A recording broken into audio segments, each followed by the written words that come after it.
बरं आहे ना, त्यांच्या दोघांच्या पक्षासाठी चांगली गोष्ट आहे.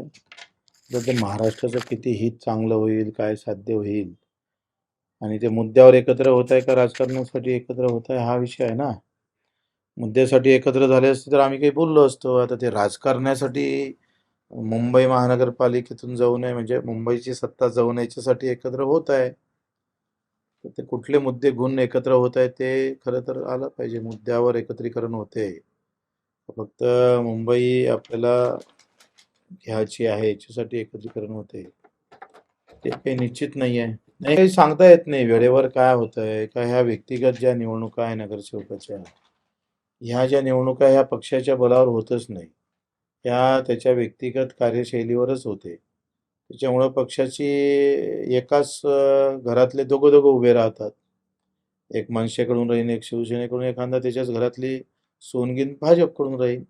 त्याच्यानं वेळेवर कशा उमेदवार येतात त्याच्यावर खूप अवलंबून असतं ना. या लोकसभा आणि विधानसभेसारखं पक्षीय ताकदीवर ह्या निवडणुका होत नाही. सहसा व्यक्तिगत त्याची काय कॅपॅसिटी आहे, त्याची काय ओळख आहे. कारण जितकं तुम्ही खाली-खाली निवडणुका जाल, तेवढ्या त्या व्यक्तिगत पातळीवर जातं. जेवढं वरते-वरते जाल, तेव्हा ते पक्षीय बलावर जातं. विचारून सांगतो मी तुम्हाला. एखादं चांगलं ज्योतिष्य पाहतो. दोघांचा हातही पाहावा लागेल. मग सांगू.